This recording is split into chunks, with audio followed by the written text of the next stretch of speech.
Bawat balita, makabuluhan. Bawat kwento, makapangyarihan. Boses ng Pilipino para sa Pilipino. Live mula sa MBC TV Studio. MBC TV Network News.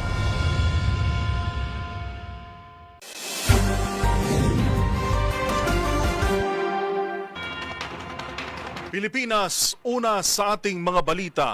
Nagpumilit at nagkaroon pa ng tensyon sa Senado matapos magpumilit ng grupo ni Senator Alan Peter Cayetano na makapasok sa session hall ng Senado. Pinangunahan ni Senator Pia Cayetano ang tinawag nilang Blue Ribbon Committee hearing kaugnay sa flood control scandal. Maliban sa magkapatid na Cayetano, kabilang sa mga dumalong senador, sina Senator Loren Legarda, Amy Marcos, Rodante Marcoleta at Senator Robin Hood Padilla. Una rito nagkagit-gitan at nagkatulakan na sina Senator Robin Padilla at Interior Secretary John Vic Remulla habang papasok ng plenary hall. Ang briefing doon po sa support kasama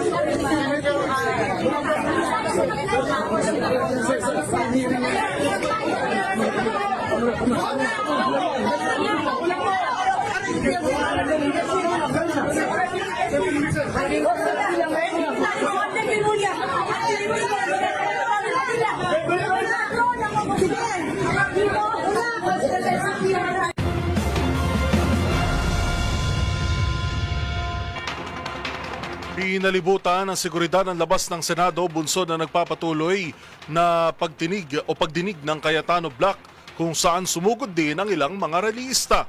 Ang mga kaganapan sa labas ng Senado tinutukan ni Giselle Ricafort. Giselle, kamusta na dyan? Alright, babalikan natin ang linya ni Giselle Ricafort.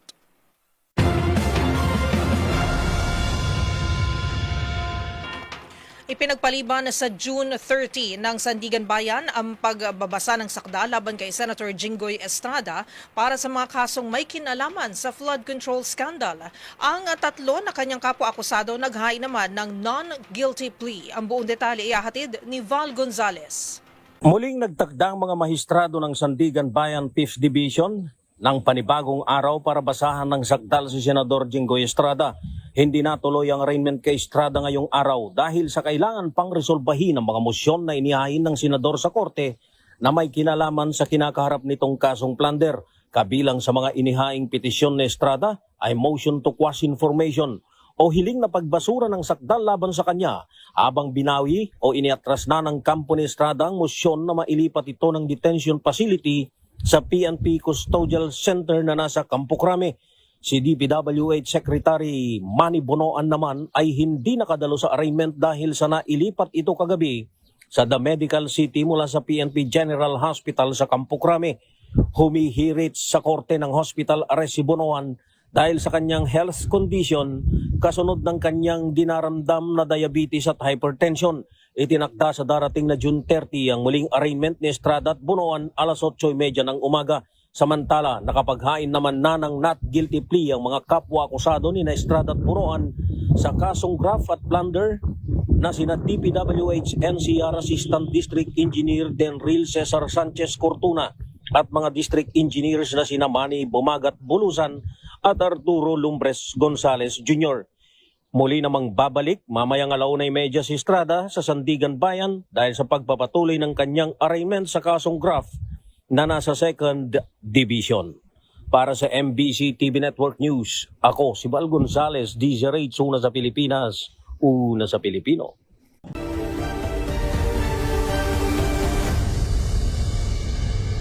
Naalalahanan sa mga paaralan sa bansa ang pagpapatupad ng no collection policy o pagbawal na sa paghihingi ng koleksyon sa mga mag-aaral maliban sa mga hinihingi sa batas. Ano nga bang maaring kaharapin ng mga guro at paaralan na mahuhuling nangongolekta pa rin ng mga illegal fees? Tunghayan sa report ni Dustin Bayog.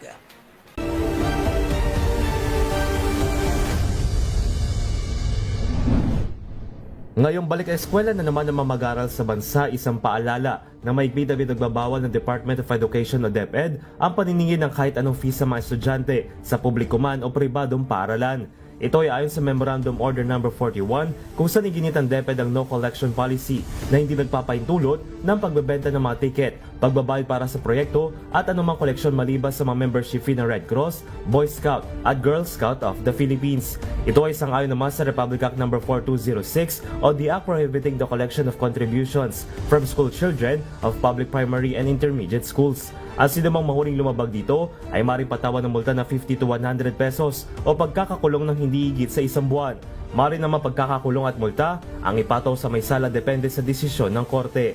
Nakasaad din sa Section 6 ng Republic Act No. 7836 na nararapat sumunod at umangkop ang mga guro sa kanilang Code of Ethics kung saan nakasada pinagbabawal ang mga ganitong practice. Ang sinumang guro na mahuling sangkot sa ganitong gawi ay makakatanggap ng disciplinary action kung saan maaaring tanggalan ng Certification of Registration and License bilang isang guro at suspindihin sa trabaho o sa pagtuturo. Samantala para naman sa kapakanan ng mga guro ay binigyan din ng DepEd ang pagpapatupad ng no collection policy upang hindi saluhin ng mga guro ang gastos ngayong nasa gitna tayo ng brigada eskwela. Ito ay upang masiguro na focus lamang sila sa pagtuturo at iba pang nayong trabaho at hindi maging responsibilidad ang mga gastos sa kanilang mga silid-aralan. Kaya kung meron pa kayo nakikitang pinagbabawal na akto o mayroon kayong reklamo, itag nyo kami sa DZRH. Hoy! Bawal ya!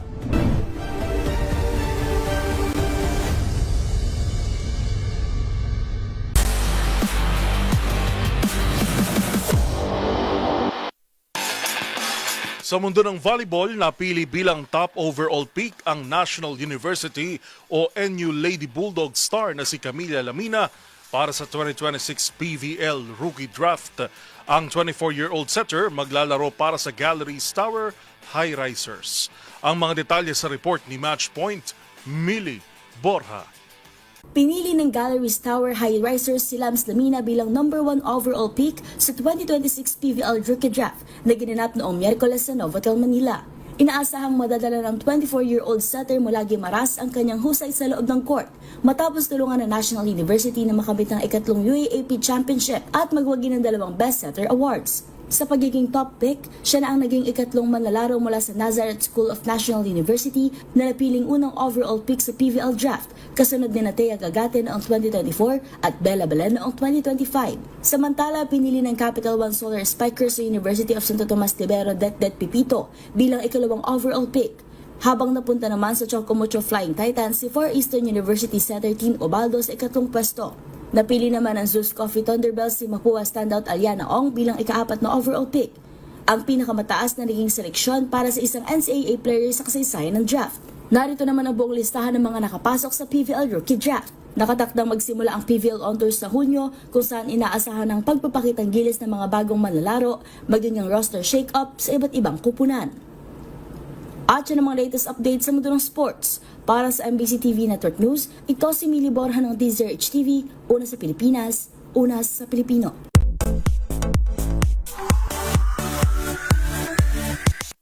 Sa mundo ng showbiz, ilang linggo na ang nakalipas mula nang kumalat ang balitang hindi umano natuloy ang kasalang Bea Alonzo at Vincent Co sa Spain. Kasunod naman yan, hindi nakaligtas sa matatalas na mata ng netizens na wala raw suot na singsing ang aktres sa kanyang latest post. Narito ang report ni Showbiz Angel.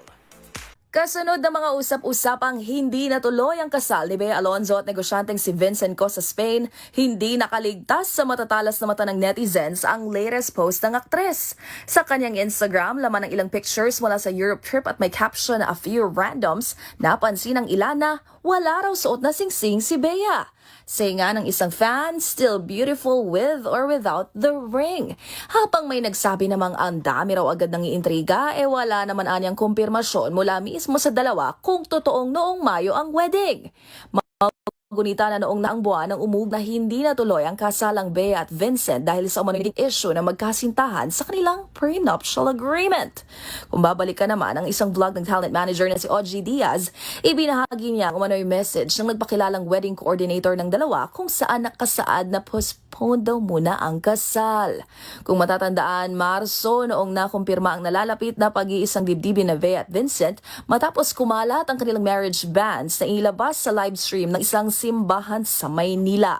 Sa ngayon, nananatiling tikom ang bibig ng kampo ni Bea Alonzo at Vincent Co tungkol sa tunay na estado ng kanilang relasyon. Para sa MBC TV Network News Point Showbiz Angel ng DZRH TV, una sa Pilipinas, una sa Pilipino.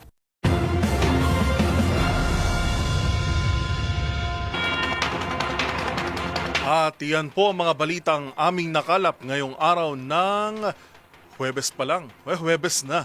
Pero sa dami ng mga nangyayari ngayon sa Senado na Pakiramdam mo, Biyernes na. Biyernes na. Gusto mo Actually, na matapos ang linggo. yung mga nangyayari magmula last week, puro Lunes pumuputok. Eh, Oo nga, Lunes oo. na Lunes, sasalubungin ng ganito. Kaya nakakangarag daw, sabi ng ilan. Pero okay lang yan. Kaya natin yan. Ito po si Yuel Reyes. At ako naman po si Karen Oyong. Magkita-kita tayong muli bukas, araw na ng Biyernes, para sa mga balitang makabuluhan, mga kwentong makapangyarihan. Hatid ang boses ng Pilipino para sa Pilipino. Ito ang MBC TV Network News. Una sa Pilipinas, una sa Pilipino.